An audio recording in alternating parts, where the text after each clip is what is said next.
This has been described as an incident that should shake the collective conscience of the Indians and the Indian administration. The brutal gang rape and murder of a 19-year-old Dalit woman near the village of Hathras in Uttar Pradesh. So far, 4 men have been arrested on charges of rape and Hathras gang rape and murder is one of the most horrific incidents of crimes against women in India. You're also wondering about the 4 perpetrators of this horrifying crime. The spotlight is on this young woman who lost her life and her family. But what about those 4 persons? Bila memperhatikan kesejahteraan dan keamanan perempuan di India, kita masih perlu menelan fakta pahit bahwa kasus diskriminasi masih banyak terjadi.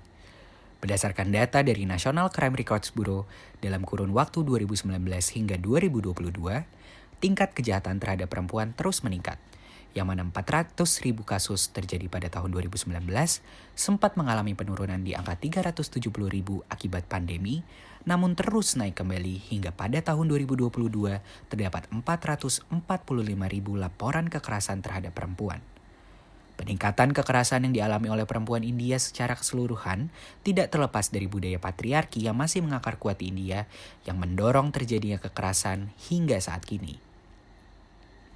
Seperti yang kita ketahui bersama, sistem kasta Hindu klasik masyarakat dibagi menjadi 4 kelas utama, yaitu kelas Brahmana, Ksatria, Waisya, dan Sudra. Akan tetapi, di India ada satu kelas yang ada, namun tidak dianggap eksistensinya. Kaum itu dikenal dengan kaum Dalit. Kaum Dalit tidak termasuk di dalamnya karena mereka disebut sebagai Avarna atau kaum tanpa kasta. Kaum Dalit sering dianggap najis menurut kepercayaan ritual dan dekat dengan pekerjaan seperti menyapu jalan, membersihkan kotoran manusia, menguliti hewan mati, atau pekerjaan-pekerjaan kasar lain yang dihindari kasta tinggi. Hal ini melanggengkan budaya diskriminasi terhadap kaum Dalit di tengah masyarakat India. Meskipun kerangka hukum India telah mengadopsi proteksi khusus terhadap kaum Dalit melalui Prevention of Atrocities Act tahun 1989, kaum ini tetap menghadapi hambatan institusional dan diskriminasi yang sangat amat kuat. Jauh lebih mengenaskan bila kita melihat perempuan Dalit karena triple oppression yang mereka alami sebagai perempuan, berkasta rendah, dan memiliki kelas ekonomi miskin.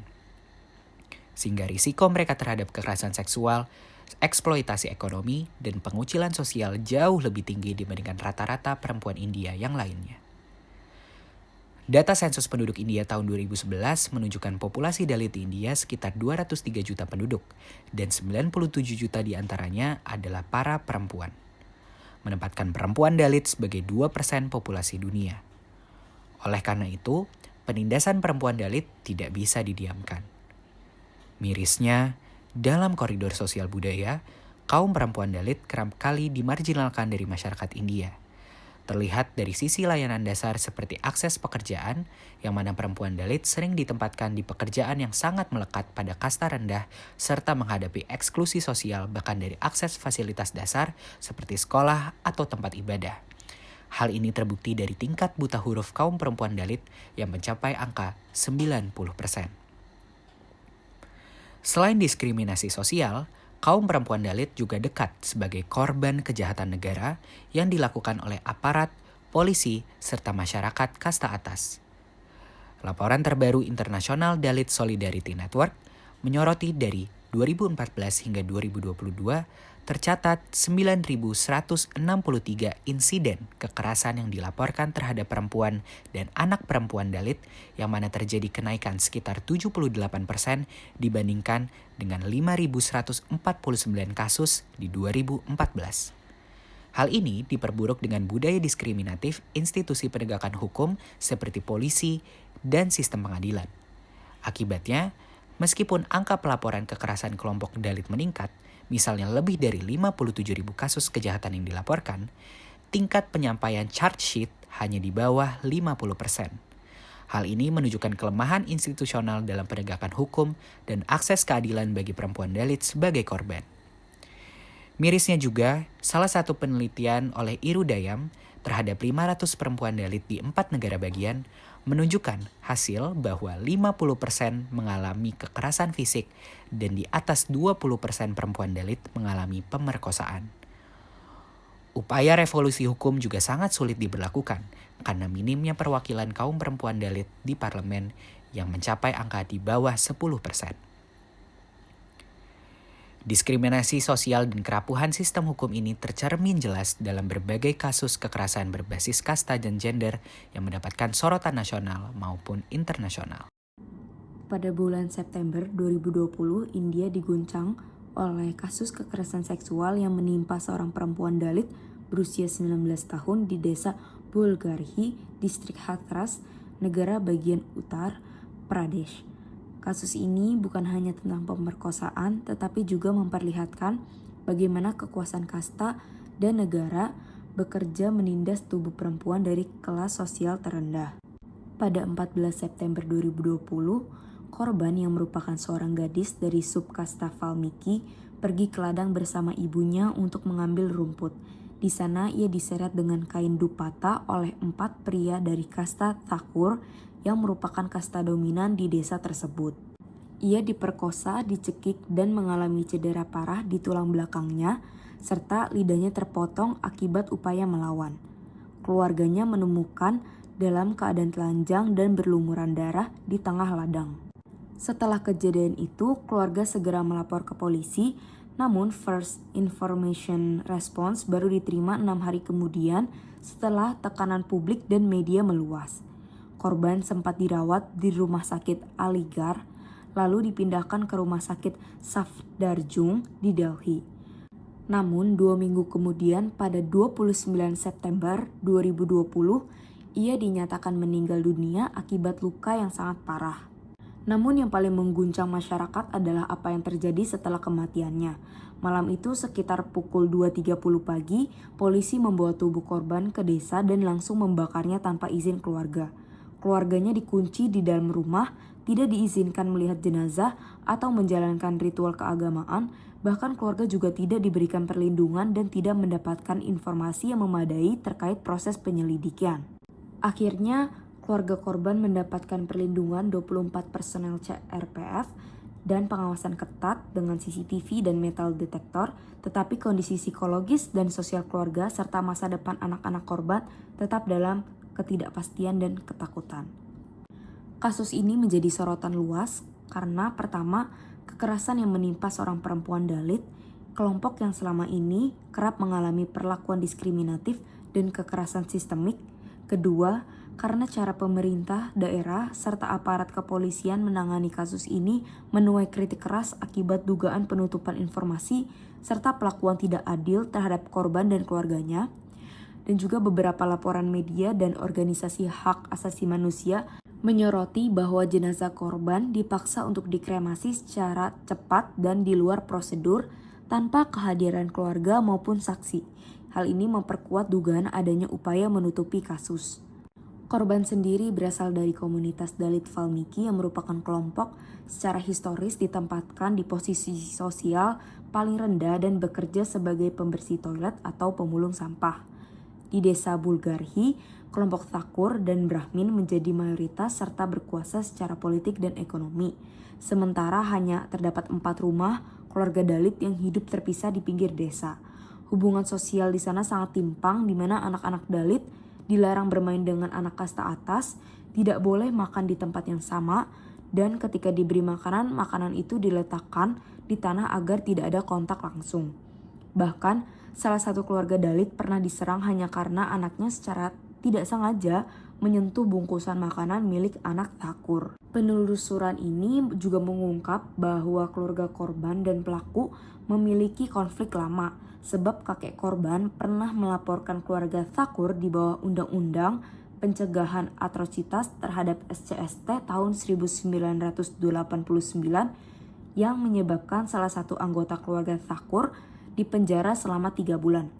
Secara struktural, hal ini memperlihatkan bahwa kekerasan seksual terhadap perempuan Dalit bukan hanya persoalan gender, tetapi juga sebagai alat kekuasaan untuk menegaskan dominasi kasta. Dalam pandangan feminis, korban mengalami apa yang disebut sebagai triple oppression, yang artinya penindasan berlapis sebagai perempuan, orang miskin, dan anggota kasta Dalit. Sejak awal, polisi Uttar Pradesh menunjukkan kelalaian, di mana mereka ini menunda laporan resmi, menyangkal adanya pemerkosaan meski korban sudah memberikan pernyataan jelas dan berupaya menghapus jejak dengan membakar jenazah. Selain itu, polisi menyebutkan tidak ada bukti sel sperma dalam sampel visceranya, padahal sampel tersebut diambil 11 hari setelah kejadian yang waktunya sangat tidak tepat untuk mengumpulkan bukti. Setelah tekanan nasional, kasus ini diserahkan kepada Central Bureau of Investigation, tetapi suasana di desa tetap mencekam di mana keluarga korban dibatasi pergerakannya, teleponnya disita, dan media dilarang masuk dengan alasan pembatasan COVID-19. Gelombang protes besar-besaran ini terjadi di Delhi, Lucknow, dan kota-kota besar lainnya. Aktivis hak asasi manusia menyebut peristiwa ini sebagai George Floyd Moment of India karena mencerminkan kekerasan sistemik terhadap kelompok marginal. Namun di sisi lain, pemerintah negara bagian malah mengintimidasi para aktivis Dalit dan membungkam media yang mencoba meliput kasus tersebut, sebagaimana dicatat oleh laporan resmi World Organization Against Torture kepada Dewan HAM PBB. Hasil akhirnya pada Maret 2023, Pengadilan Uttar Pradesh menjatuhkan putusan yang sangat amat mengecewakan di mana 3 dari 4 terdakwa dibebaskan, sementara 1 orang yang bernama Sandip Thakur hanya dihukum atas pembunuhan tidak berencana dan pelanggaran SCST Act. Tidak satupun pelaku dinyatakan bersalah atas pemerkosaan karena bukti dari forensik dianggap tidak cukup kuat. Padahal laporan medis menunjukkan bahwa pengambilan sampel dilakukan 11 hari setelah kejadian, sehingga bukti DNA sudah hilang. Putusan ini dianggap sebagai bentuk impunitas terstruktur di mana sistem hukum tidak berpihak pada korban yang berasal dari kasta bawah. Kalau kita melihat bagaimana pemerintah India merespons kasus Hathras, yang terlihat bukanlah upaya penegakan keadilan, tetapi justru bentuk nyata dari sistem yang melindungi pelaku dan menekan korban. Sejak awal, aparat kepolisian Uttar Pradesh menunjukkan sikap yang lamban dan diskriminatif. Laporan resmi ditunda, dan pelaku awal hanya dikenai pasal pelecehan ringan. Padahal, kondisi korban sudah sangat kritis. Ini bukan sekedar kesalahan administratif, melainkan pola yang berulang. Ketika korban berasal dari kasta rendah, sementara pelaku dari kasta yang lebih tinggi. Yang lebih menyakitkan, pemerintah bahkan melakukan kremasi paksa terhadap jenazah korban tanpa izin keluarga. Malam itu, keluarga korban dikurung di rumah mereka sendiri. Sementara, jenazah dibakar dengan pengawalan ketat polisi. Tindakan itu bukan hanya pelanggaran etika dan hak asasi manusia, tetapi juga upaya sistematis untuk menghapus bukti, menutup kasus, dan membungkam protes publik. Alih-alih memberikan keadilan, pemerintah malah menggunakan kekuasaan untuk menjaga citra politik dan melindungi pelaku yang berasal dari kasta dominan di wilayah tersebut. Respon ini tidak bisa dilepaskan dari budaya diskriminasi kasta yang sudah mengakar dalam masyarakat India. Sistem kasta menempatkan kelompok Dalit di posisi yang paling bawah, sehingga kekerasan terhadap mereka sering dianggap biasa dan tidak layak diproses serius. Padahal India sudah meratifikasi Convention on the Elimination of All Forms of Discrimination Against Women, konvensi internasional yang menuntut negara menghapus segala bentuk diskriminasi terhadap perempuan. Tapi faktanya, implementasi hukum seperti Schedule Caste dan Schedule Tribes, yaitu aturan khusus untuk melindungi kelompok Dalit dari kekerasan dan diskriminasi, masih sangat lemah ketika dihadapkan dengan realitas sosial yang menindas. Hukum ada tapi tidak dijalankan, aturan dibuat tapi tidak diindahkan. Dalam kasus Hathras, pemerintah bukan hanya gagal melindungi korban, mereka justru menghalangi proses keadilan. Media dilarang masuk ke wilayah Hathras, aktivis dan jurnalis yang berusaha meliput ditangkap, bahkan keluarga korban dibungkam. Tindakan ini jelas bertentangan dengan prinsip hak asasi manusia dan memperlihatkan bagaimana negara lebih sibuk menjaga reputasi daripada memperjuangkan kebenaran. Pemerintah India dalam hal ini telah melanggar pasal 2 CEDAW yang mengharuskan negara mengambil langkah konkret untuk melindungi perempuan dan dari diskriminasi dan kekerasan. Bukan dengan menutup akses, bukan dengan menekan suara, dan bukan dengan membela pelaku. Bagi perempuan Dalit, diskriminasi ini berlapis-lapis. Mereka ditindas karena jenis kelamin sekaligus karena identitas sosialnya. Perspektif feminis interseksional menunjukkan bahwa penindasan semacam ini tidak bisa berdiri sendiri. Ia tumbuh di dalam sistem patriarki dan kasteisme yang saling memperkuat. Ketika negara sendiri menjadi bagian dari sistem yang menindas, maka keadilan tidak lagi bisa diharapkan hanya dari hukum. Yang dibutuhkan adalah perubahan struktural, perubahan dalam cara berpikir, dalam cara negara memperlakukan warganya, dan terutama mereka yang paling rentan. Kasus Hathras harus menjadi timbal balik ketika negara gagal menegakkan keadilan bagi korban dari kelompok marginal. Hal itu menciptakan presiden berbahaya. Pelaku merasa kebal hukum, sementara korban semakin takut melapor. Ini bukan hanya soal satu kasus, tapi tentang sistem yang membiarkan ketidakadilan terus terjadi. Pemerintah India perlu membuktikan komitmennya terhadap kesetaraan gender dan penghapusan diskriminasi kasta. Reformasi hukum, pelatihan aparat, dan perlindungan saksi harus menjadi prioritas nyata, bukan sekedar janji di atas kertas. Kasus Hathras mengingatkan kita bahwa keadilan tidak bisa hidup di atas fondasi diskriminasi, selama kasta dan patriarki masih mengatur siapa yang layak didengar dan siapa yang boleh diam. Maka korban akan terus jatuh dan negara akan terus gagal menjalankan tugasnya. Kasus kekerasan terhadap perempuan Dalit di India memperlihatkan bagaimana penindasan berbasis kasta, gender, dan kelas sosial masih sangat mengakar. Walaupun India memiliki payung hukum yang tampak progresif seperti Prevention of Atrocities Act tahun 1989 dan telah meratifikasi CEDAW atau CEDAW, praktik diskriminatif tetap berlangsung karena kuatnya budaya patriarki dan sistem kasta yang menormalisasi ketimpangan. Tragedi Hathras menjadi bukti nyata bahwa negara gagal menjalankan perannya sebagai pelindung warga dan justru ikut mempertahankan struktur ketidakadilan melalui sikap aparat yang lamban, manipulatif, serta berpihak pada kasta dominan. Dengan demikian, keadilan bagi perempuan Dalit tidak dapat dicapai hanya melalui perubahan hukum, tetapi juga melalui perubahan sosial yang menyeluruh, terutama dalam cara masyarakat dan negara memandang perempuan dari kelompok marginal.